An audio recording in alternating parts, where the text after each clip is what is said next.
सभी छात्राओं को मेरा नमस्कार। हमने पिछली तासिका में हिंदी की पहली कविता पर चर्चा की थी, जिसमें दो चतुष्पदी जो है हमने उस पर ध्यान दिया था। आज हमें पेज नंबर 2 पर तीसरी चतुष्पदी पर चर्चा करनी है। देखिए, इस कविता के रचनाकार कविवर त्रिलोचन जी तीसरी चतुष्पदी में वे क्या कहते हैं? सत्य है राह में अंधेरा है, सत्य है राह में अंधेरा है, रोक देने के लिए घेरा है। काम भी और तुम करोगे क्या, बढ़ चलो सामने अंधेरा है। इसका तात्पर्य ये होता है कि वर्तमान समय में, यानी चालू समय में, मनुष्य को आगे बढ़ने के लिए बहुत संघर्ष करना है। और वो संघर्ष करना इतना आवश्यक है, हम इस संघर्ष को झुटला नहीं सकते, क्योंकि राह में बोले तो रास्ते में बहुत अंधेरा है, और ऐसा अंधेरा है जिसने हमें आगे बढ़ने के लिए पूरी तरह से रोका है। परंतु ऐसे स्थिति में भी हाथ पर हाथ धरे हमें बैठे रहना नहीं होगा, इससे कुछ प्राप्त नहीं होगा, बल्कि सामने भले ही अंधेरा हो, फिर भी हमें मन में आशावाद लेकर, मन में दृढ़ विश्वास लेकर आगे बढ़ना चाहिए। विश्वास के साथ कोई न कोई मार्ग अवश्य मिलेगा, यह दृढ़ विश्वास हमारे मन में होना चाहिए।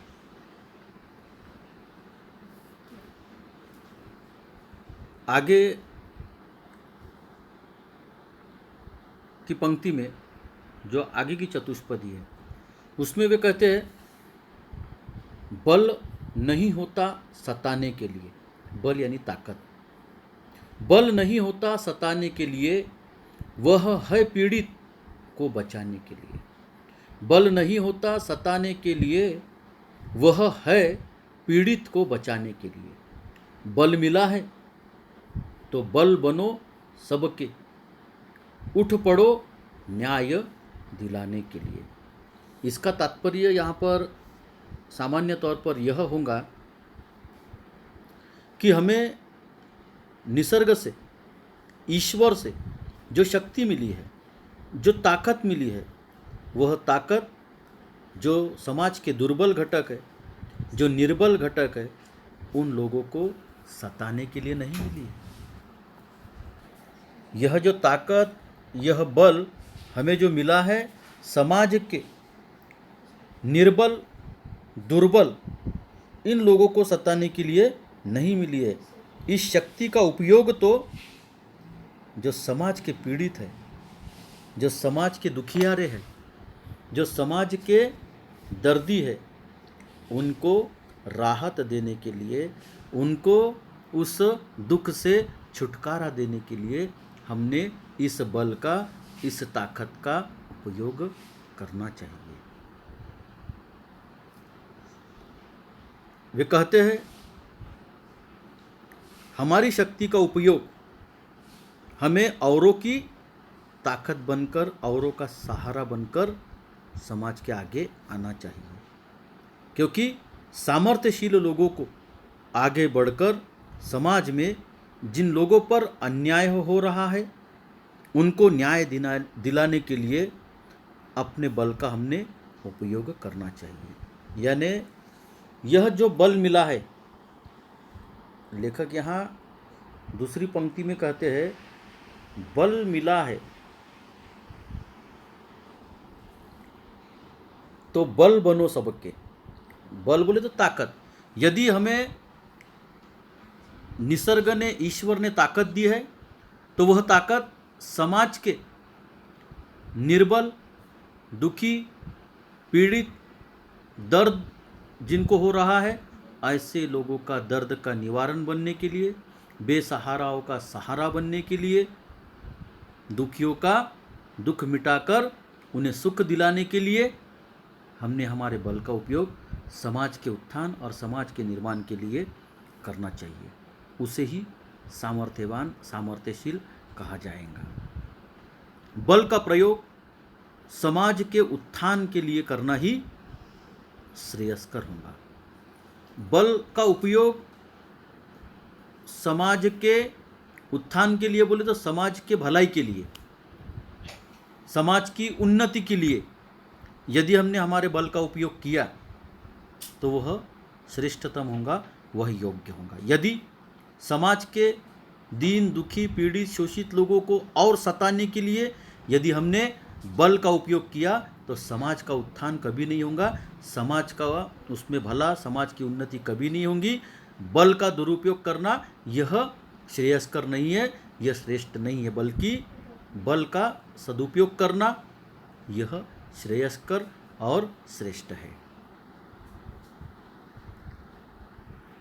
आगे के चतुष्पदी पर हम ध्यान देंगे।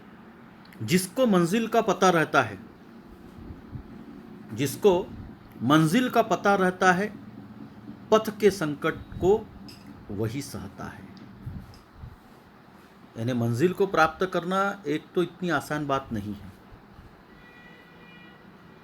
मंजिल इतनी आसान नहीं होती, लेकिन जिसे अपनी मंजिल पता है वही व्यक्ति मार्ग के रास्ते के हर संकट को सह सकता है और उसको सहकर वह अपने मंजिल की ओर अग्रसित होता है, आगे बढ़ता है।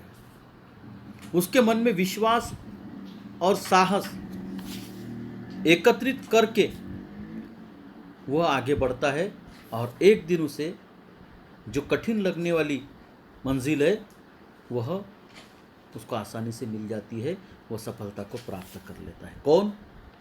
जो व्यक्ति अपने मंजिल की राह पर चलता है, उसे पता है कि रास्ता कठिन है मगर नामुमकिन नहीं है, और उस नामुमकिन राह को, उस नामुमकिन मंजिल को वह अटल विश्वास और कड़ी मेहनत के बलबूते पर अपने मंजिल को एक दिन पा ही लेता है।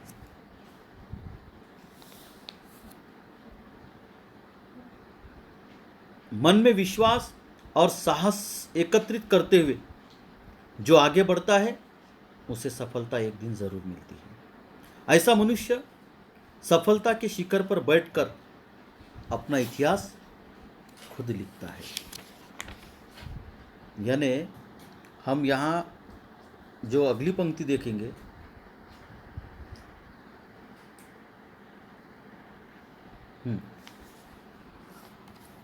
एक दिन सिद्धि के शिखर पर बैठ अपना इतिहास वही कहता है। यानी एक दिन सिद्धि के शिखर पर बैठ बोले तो जो व्यक्ति कठिन रास्ते पर चलकर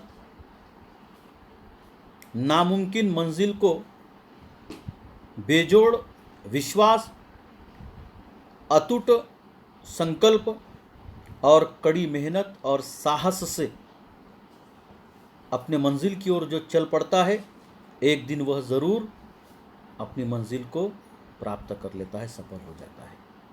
और जो व्यक्ति कठिन राह पर चलकर अपने मंजिल तक पहुंचता है, वह खुद ऐसे सफलता के शिखर पर जाकर विराजमान होता है, बैठता है कि वह खुद एक दिन इतिहासकार बनता है, इतिहास को लिखने वाला बनता है। इतना जीवन उसका श्रेष्ठतम बन जाता है।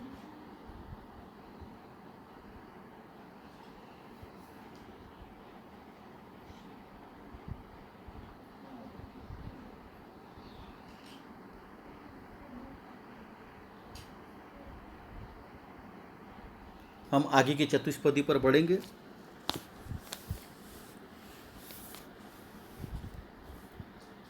प्रीति की राह पर चले आओ, नीति की राह पर चले आओ। कवि आह्वान करते हैं कि प्रीति की राह पर चले आओ और नीति की राह पर चले आओ। वह तुम्हारी ही नहीं सबकी है, गीति की राह पर चले आओ। इसका तात्पर्य, इसका मतलब यह होगा कि कवि समाज में समानता, सिमिलैरिटी जिसको हम कहेंगे, मानवता, ह्यूमैनिटी जिसको हम कहेंगे, स्थापित करना चाहते हैं। अर्थात समाज में सभी को समान भाव से देखा जाए, कोई श्रेष्ठ और कोई कनिष्ठ ना हो, कोई श्रीमंत और कोई गरीब ना हो, कोई उच्च और कोई नीच ना हो, कोई बुद्धिमान और कोई बुद्धू ना हो। अर्थात समानता का भाव, मानवता का भाव चहु ओर सर्वत्र निर्माण हो, यही भाव इस चतुष्पदी के द्वारा कवि अपनी पंक्तियों में यहाँ पर वर्णित करते हैं। वे इसीलिए कहते हैं, प्रीति की राह पर चले आओ, नीति की राह पर चले आओ। अर्थात वे समाज में समानता और मानवता स्थापित करके प्रेम के मार्ग पर समाज के हर नागरिक को, हर व्यक्ति को चलने के लिए कहते हैं। वो कहते हैं नीति की राह पर चले आओ, अर्थात सदाचार की राह पर। सदाचार बोले तो जो व्यक्ति, सद बोले तो सत्य, और आचार बोले तो उसका अनुकरण करना, उसका आचरण करना। जो व्यक्ति सत्य को स्वीकार कर उसका सदैव आचरण करता है, उसे सदाचारी व्यक्ति कहते हैं। ऐसा सदाचारी व्यक्ति सदाचार की मार्ग पर चलकर जीवन को अपना सार्थक कर लेता है। समाज में अन्याय, अत्याचार, विषमता दूर होंगी। कब? जब आप सदाचार की राह पर चलकर जीवन को अपना सार्थक करोगे तब। आगे के पंक्ति में वो कहते हैं, वह तुम्हारी ही नहीं सबकी है, गीत की राह पर चले आओ। माने वे कहते हैं कि प्रेम और भाईचारे का गीत गुनगुनाते हुए, गाते हुए सदाचार और प्रेम की राह पर हमें चलना चाहिए। अर्थात वे कहते हैं इस चतुष्पदी के द्वारा कि कवि समाज में समानता, मानवता स्थापित करके प्रेम के मार्ग पर चलकर, सदाचार के राह पर चलकर अपने जीवन को सार्थक कर समाज में अन्याय, अत्याचार, विषमता को दूर कर इस राह पर सबको चलने के लिए प्रेरित कर समाज में प्रेम और भाईचारे का गीत गुनगुनाते हुए सदाचार और प्रेम की राह पर यदि हम चलेंगे तो निश्चित तौर पर हमारा जीवन सार्थक होगा, हमारा जीवन सफल होगा। आगे के पंक्ति में कहते हैं, साथ निकलेंगे आज नर नारी, लेंगे कांटों का ताज नर नारी। अर्थात साथ निकलेंगे आज नर नारी, लेंगे कांटों का ताज नर नारी। इसका अर्थ यह होगा, स्त्री पुरुष समानता का कवि ने यहाँ पर क्या किया है? समर्थन किया है। उन्होंने यहाँ पर इस पंक्ति के द्वारा, किस पंक्ति के द्वारा? साथ निकलेंगे आज नर नारी के द्वारा वे कहना चाहते हैं कि स्त्री पुरुष समाज में समान है, उनमें विषमता नहीं बल्कि समानता होना चाहिए। अगर सचमुच में समाज को सशक्त बनाना चाहते हैं हम, समाज को सामर्थ्यशाली, समाज को मजबूत अगर से हम बनाना चाहते हैं, तो समाज में स्त्री पुरुष समानता को अनिवार्यता, आवश्यकता और एक वाक्यता हमें देना होगा। इसीलिए कवि कहते हैं कि नर नारी साथ में निकलेंगे, यानी समाज के नवनिर्माण के लिए, समाज की उन्नति के लिए, समाज के उत्थान के लिए, समाज की तरक्की प्रगति के लिए, समाज को सुदृढ़, मजबूत और शक्तिशाली बनाने के लिए स्त्री पुरुष समानता को हमें स्वीकारना होगा।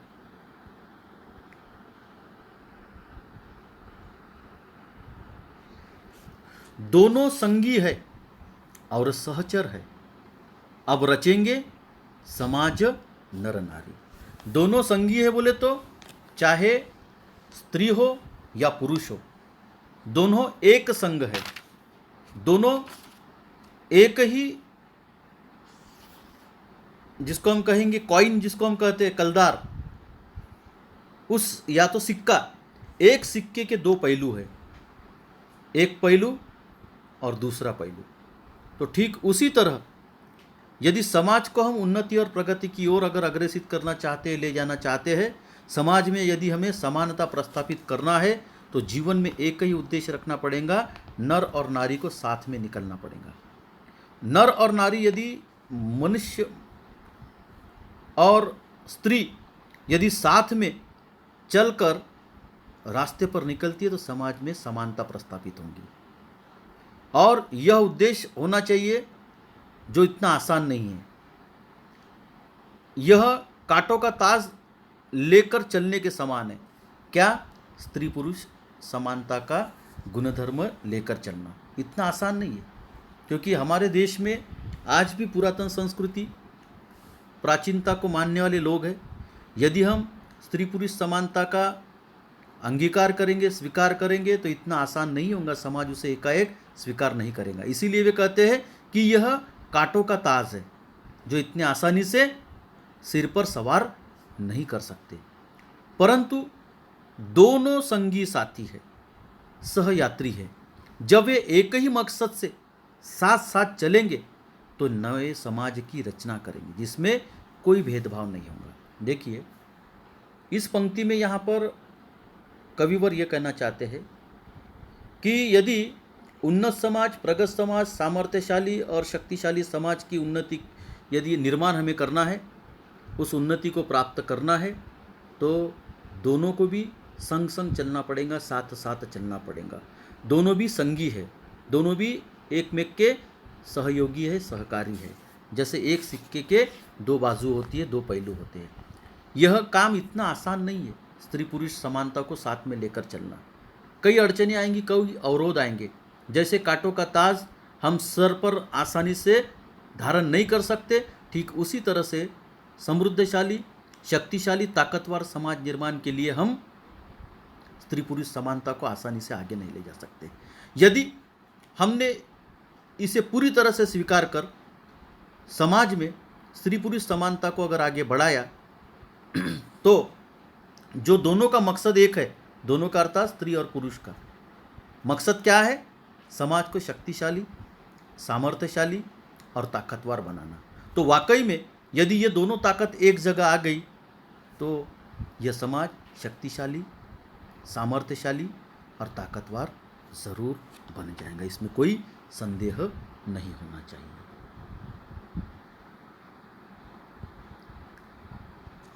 अंतिम पद यहाँ पर हम देखने जाएंगे।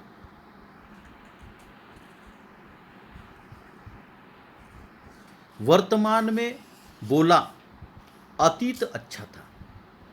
वर्तमान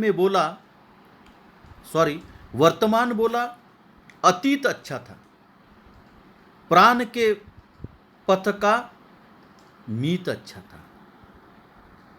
देखिए, यहाँ अंतिम पंक्तियों में हमें ध्यान देना होगा। अंतिम चतुष्पदी में कविवर यहाँ अपनी बात कहते हुए कहते हैं, वर्तमान बोला अतीत अच्छा था, प्राण के पथ का मीत अच्छा था, गीत मेरा भविष्य गाएगा, ये अतीत का भी गीत अच्छा था। इसका मतलब मनुष्य का स्वभाव है कि वर्तमान स्थिति को वह कभी एकाएक अच्छा नहीं बोलता। वो बीते हुए कल का ही गुणगान करता है कि मेरा बीता हुआ कल अच्छा था, पिछला महीना मेरा अच्छा गया, पिछला साल, किसान कहता है कि पिछले साल मुझे फसल अच्छी हुई थी मगर इस साल कोई खास नहीं है। तो बीता हुआ जो पल होता है, बीता हुआ जो कल होता है, अतीत जो होता है, भूतकाल जो होता है, वो सभी को अच्छा लगता है। वर्तमान कहता है भूत अच्छा था, जीवन पथ पर मिला मित्र अच्छा था, परंतु कवि की कविता में भविष्य का आशावाद है। देखिए, इस कविता में कवि ने अंतिम पंक्ति में बोला है वर्तमान बोला, यानी आज की परिस्थिति बोल रही है कि अतीत अच्छा था। अतीत बोले तो बीता हुआ समय अच्छा था। प्राण के पथ का मीत अच्छा था, इसका मतलब वर्तमान कह रहा है कि भूतकाल बहुत अच्छा था, जीवन पथ पर मिला मित्र अच्छा था। प्राणपत का मित्र बोले तो मित्र जो था वह बहुत अच्छा था। गीत मेरा भविष्य गाएगा, यो अतीत का भी गीत अच्छा था। इसका मतलब कवि एक आशावादी है। कवि न वर्तमान को बहुत ज़्यादा महत्व देते हैं, न अतीत को अर्थात भूतकाल को महत्व देते हैं, बल्कि वे आशावादी होने की वजह से वे भविष्य को बहुत ज़्यादा यहाँ महत्व देते हैं। वे कहते हैं कि उन्होंने उम्मीद देते हुए कहा कि अतीत का गीत तो अच्छा था ही, यानी भूतकाल तो अच्छा था ही, परंतु भविष्य का गीत भी अच्छा ही होगा, यानी आने वाला भविष्य भी मेरा अच्छा ही होगा। अर्थात वर्तमान की मेहनत हमारा भविष्य उज्जवल करेंगी। यानी बीता हुआ कल तो ठीक था ही, अतीत तो अच्छा था, मगर वर्तमान में मैं मेहनत और परिश्रम इतनी करूंगा कि मेरा भविष्य भी अच्छा रहे। अर्थात कविवर इस कविता के अंतिम चतुष्पदी में यहाँ पर एक बात बताना कभी नहीं भूलते, जो है वर्तमान में परिश्रम करके, वर्तमान में मेहनत करके भविष्य के सुवर्ण काल का निर्माण करने की भावना, भविष्य के सुवर्ण काल के निर्माण करने का आशावाद कवि अंतिम चतुष्पदी में यहाँ पर अपने सामने प्रकट करते हैं। मैं यहाँ पर आशा करूँगा कि आपको इस कविता में दिए गए जो पंक्तियाँ हैं वह समझ में आई होंगी। शब्दार्थ दिया गया है, हम यहाँ देख सकते हैं। व्योम बोले तो आकाश, सहचर बोले तो साथ साथ चलने वाला सहचारी या मित्र, सिद्धि बोले तो सफलता, और मीत बोले तो मित्र या दोस्त।